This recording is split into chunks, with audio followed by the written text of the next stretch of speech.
Now we need to label decimals on a number line. So on this number line we have 0.7, 0.8 and 0.9 labelled, and between 0.7 and 0.8 we have 10 lines. Now we know that between tenths we have hundredths, because when we have 10 hundredths we have 1/10. So each of these little lines must stand for 1/100th.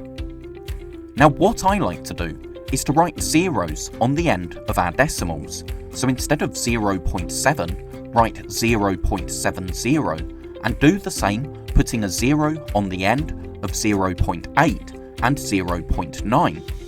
Here we haven't changed the number because 0.70 is still the same as 0.7, but it means that if we need to identify values on our number lines, we'll find it easier. So where is the arrow pointing to here? Well, that's 0.73 because it's 3 lines after 0.7, and we know that each of these lines is 1/100th. Here we have 0.78 because that's 8 lines after 0.7. Here 0.81, so 1/100th after 0.8. And what do we have here? We have 0.89. So notice 0.89 is less than 0.9 because 0.9 can be thought of as 0.90 or 90 hundredths, and with 0.89 we have 89 hundredths. Now on this number line we have 2.8, 2.9 and 3. Now again, I'm going to write zeros on the end of my decimal numbers, and if we have a whole number, we can write 0.00 on the end because that doesn't change the number.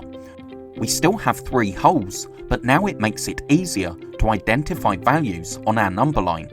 So all of the numbers on our number line now have 2 decimal places, or 2 digits after the decimal point.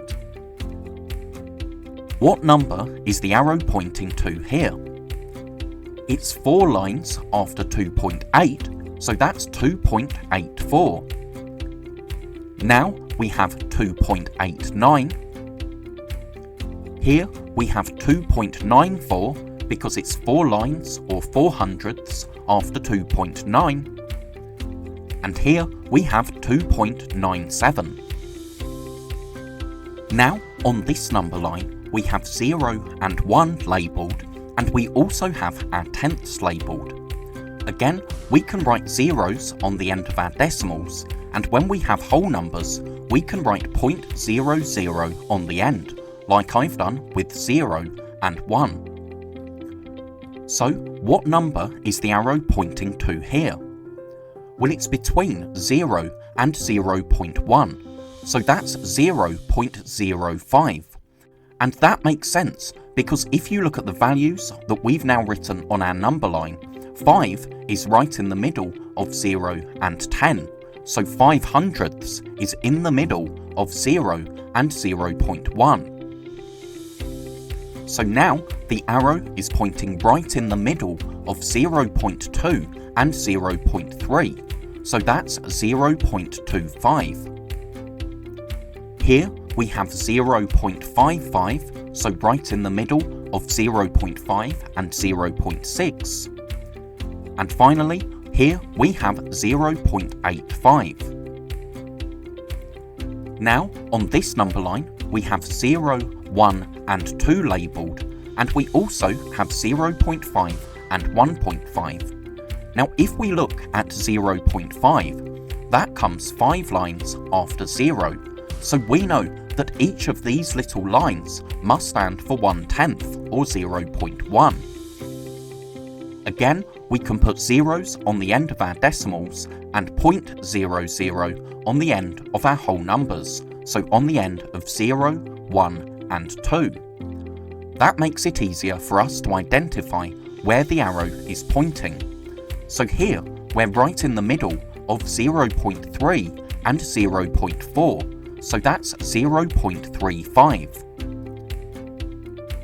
Now we're in the middle of 1 and 1.1, so that's 1.05. Now we have 1.55 right in the middle of 1.5 and 1.6. And here we have 1.95, so that's in the middle of 1.9 and 2.